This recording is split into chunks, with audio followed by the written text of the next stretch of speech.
What's cracking, guys? I'm gonna make a quick checklist right here. You can respond to what you like here. Do you like thick waifus? Yeah. Do you like komi-san? Yeah, komi, nice. Wholesome experiences that heal your heart? Yeah, wholesome, nice, good. And do you like a little bit of lewd mixed in? Yeah. Well, I happen to have the perfect little manga for you called My Divorced Crybaby Neighbor. That's right.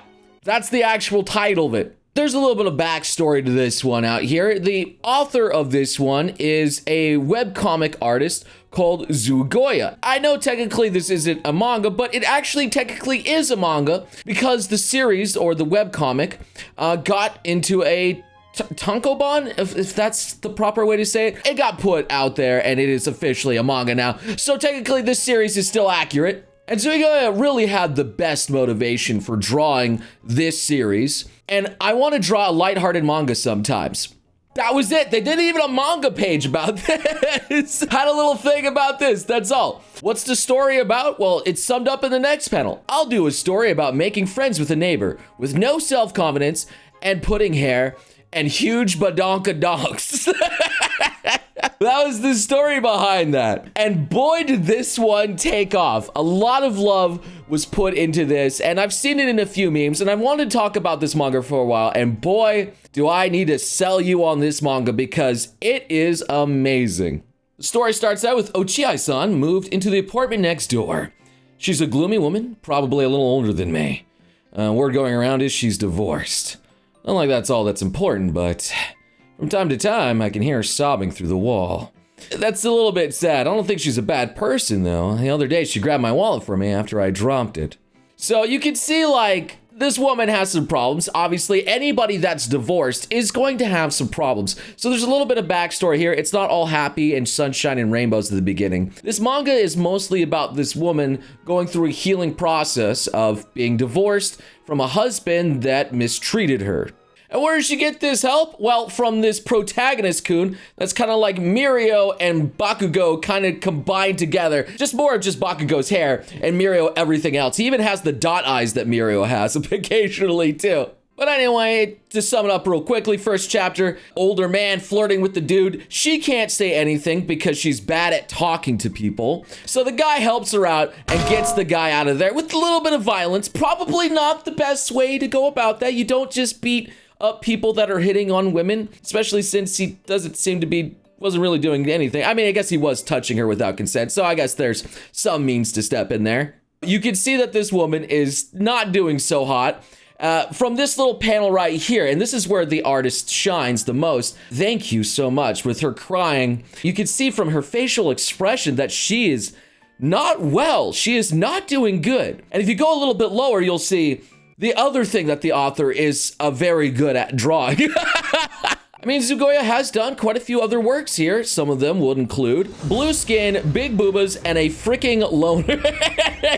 I wonder what that is, the age the blue gyro is in. And guess what? It's a big booba gyro, that older woman. Yeah, you can see a pattern, but that's not the best work yet. There's another one called Heel and Squeeze, and well, I don't think I really have to go into detail what this one is probably about. Regardless to say, Zugoya has a fetish and they are sticking to it. You know, bless them. Let's get back to the story.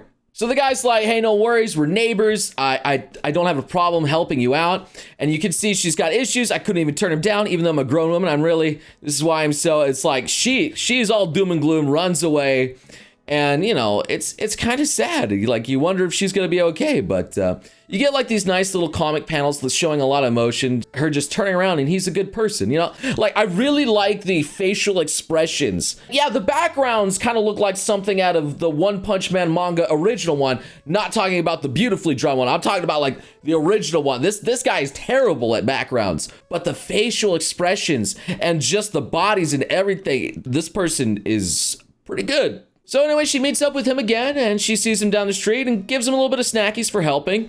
But then she finds out that the guy has been suspended. And then this again is not good for her ego, because apparently that old man was a part of the firm. He was doing business deals with his firm, and he got his account suspended, and his pay was cut. And so she's panicking and thinking that she just did something worse for something else, and it's just really not helping her ego. You can see how this is spiraling out of control for this poor lady. But the main character being this optimistic goof that he is out there. And let me tell you, this man is a dense, optimistic, childish goof. He's like, hey, I got some vegetables. If you could cook something for me, then, we're cool. And that's what she does. She cooks for him, but you get this little bit of backstory. Throughout, I guess, season 1 of this, you get these little flashbacks of her coping with her old previous relationships and going between. And you get like little bits of the stories. And it shows like a relationship where she cooked a nice meal for her previous man, but he was not interested in it. And he just ate burgers from other fast food restaurants, things that he'd prefer rather than anything that she cooked. And that's kind of like a real scenario. There's people out there that, they, no matter what they do, they will just eat what they want to eat, no matter what the other person tries to give them, even if it's healthy or even if it's good for them, they will just do whatever it is. And that kind of stuff kind of piles up and it's hurtful. It kills relationships. So you can see that this is a seinen piece, not a shonen piece out there. This is meant for an older audience, more mature. It's not just the story that's the more mature part. There's like some extra stuff in there. I'll save that for the end as a bonus thing if you guys make it all the way through. But anyway, this guy's like, I'm totally in awe. And she's just grateful that someone appreciates her. Having those simple words sometimes is all you need. And then so she gets happy and says, I can cook for you anytime you want. And he's like, hey, then come on over anytime and cook for me. And she's like, maybe I will. It's like a nice little happy rom-com getting started up here. A good healing of the heart. And this is where the art really takes off here, because I think the author realized like a lot of attention was going towards his little webcomic here. And I think he spent a little bit more time, especially on this next few chapters here, because you could just look right away of this nice colored page right here. I've been praised like that ever since I got married. I'd forgotten I could be so happy. And you could see her. Just look how cute she looks there. The eyes are crazy. I mean, he draws some amazing facial expressions, and she has some really crazy eyes too. She gets kind of nutty later on. But this is where it takes another kind of heavy turn where, it kind of dips. Like, he asked me to come. I was excited, but isn't it going too well? Maybe he's just flattering me. I cry so easily. She doesn't have a lot of confidence still. And it's revealed that, she's pathetic, childish, and the ex-husband got fed up and left her because he thought she was annoying. And yeah, if a person's always self-loathing, doubting themselves, not very confident, you could be like unattracted to them. Sometimes people drift apart. It's like real stuff that happens. And so she's scared to see him, and you can see her like being afraid, looking at the door, not sure what to do. She still presses on and says, like if it's bothering him, we'll go right away. And she's like, hey, I came over today too if I'm just in the way. And then he just doesn't care. He's like, hey, which one do you prefer? Got some tea for you. So which one is it? And then she realizes that she's just been a dummy for thinking and worrying about this the entire day over something just so simple as going over and saying hello to a friend. And it's like this final image here of just her just being happy and cute and smiling. Like, it's heartwarming. This kind of stuff is healing. And she's cute as a button. But I'm not going to go into detail about every single chapter, read you every single thing. This is something that you should definitely experience because it's a nice, wholesome, healing things. But that don't mean I'm not going to show you some of the highlights that I think really make this series something special. Like, I like the way it tackles, like, I don't want to be too annoying if I text him too often and things like that. But he just immediately texts her and says, hey, you want to go shopping later? And she just gets so happy, lays down and says, why does he always melt my fears and worries? It's like he's reading my mind. I'm going to go crazy. Just that beautiful image of her lying down like, oh my Lord, it's so beautiful. I love just the expressions and the faces and everything. Just things like that are just so nice. And yes, you're probably drawing some conclusions here of like, hey, she kind of loses her mouth, has communication issues, kind of like Comey. And I'm like, well, yeah, this is probably Comey if, she got a divorce and met Tadano later.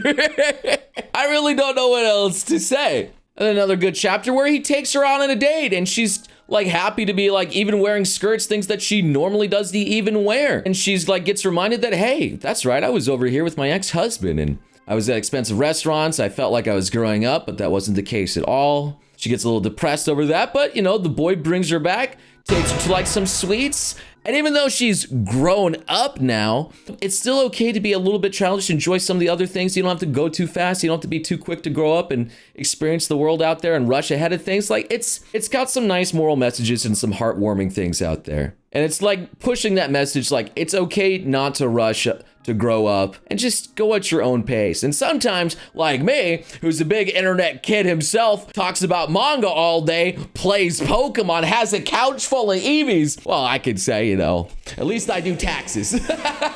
So I know what you're thinking right now. Noble, is this just gonna be like a healing thing where there's no plot development whatsoever? And I'm just gonna look back at you and say, no, you are dead wrong. There is a good relationship plot development as this series keeps progressing and progressing. In fact, season 1 really covers like her getting over her previous relationship and growing up and moving towards a relationship with this new guy. That is where the series is going. And then there's a season 2. And that season is a very, very fun season. I think I enjoyed that one in a different kind of way. That's the season where our main character out here tries to seduce the man.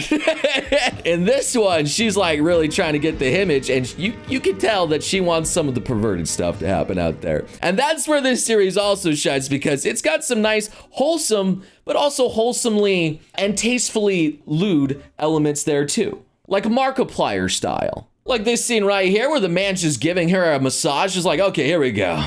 Just be gentle, okay? And it's like, okie dokie. And, you know, he gives her the massage. And, well, she enjoys it.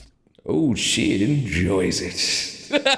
The facial expressions are very, very nice. And then it has like these kind of wholesome relationship things like this, where she kind of strolls past thinking she's gonna get a couch, but then sees these twin beds pushed together, and it's like, a bed. Queen size, bigger than double. I bet we could sleep in together if we had something like this inside the house. Like, whoops, can't show this in a Christian manga. I really, really, really want it. She goes all derpy eyes. It's something that's just really cute. I love this kind of stuff out there, where it shows like the girl, like she wants a little bit of other things like that. She gets hearts in her eyes all the time. The art is super endearing, and I love the way the characters are shown and portrayed in this. And I do like these wholesome moments out here that are like a good mix of like wholesome and lewd combined. It's hard to see both of these combined together. It takes a skillful tactician on a manga and author to do this all like together. Like, oop, Sawatari-kun fell asleep. I guess he must be tired. He gave me a piggyback ride on the way back. And then she gives you this meme of a pose of her looking down all smugly. You know she up to something. Thank you for everything. I love you. And she goes in for the kiss, but has to stop as she gets embarrassed. It'd be bad if I woke him up. It would. And she's like trying to figure out what to do, but no choice, gotta snuggle up anyway, the circumstance. Like, it's cute. She's daring, but not too daring, but still daring. I love it. I love it so much. It's so cute. I think the author is very smart of how they go about showing her backstory. It's not just an info dump. He shows it when it's relevant to the plot, so you get bits and pieces, and you're like, okay, something obviously bad happened, but doesn't dwell too much into the whole divorcing situation. It's brought up when it's relevant to the plot, and it's exactly in the chapter where it needs to be without bogging it down. It's probably the best way to bring it up and tell the story of these characters, and you fall in love with them. And so I absolutely recommend that you guys check out My Divorced Crybaby Neighbor. It is great. There's plenty of good like meme reaction faces, all this, a wholesome story, and it's just overall well developed, really good, and I kind of want to support, you know, the author because they're doing an amazing job. I'm friends with Merriweather. He does webcomics too, so I want to shout this person out because I really enjoyed this series. Now it only goes up to season 2, and the season 2 ending, I didn't see that coming. What a freaking banger. Definitely not gonna spoil it, but I needed to bring it up. It was good. And now that we've progressed our way towards the end here, there's certainly no other good reason why you would want to read this series. So, you know, if you're a YouTube person that's moderating my channel, you can step away for a bit, just saying. Now that they're gone, it's just you and me, the viewer, right? Well, let's just say that this author likes to draw lewds of their own characters. In fact, it's on their websites. But it doesn't just stay on their websites of what's happening to the character. Let's just say there's extra chapters that bleed into between the manga pages, the manga chapters, and I lost. Oh my god.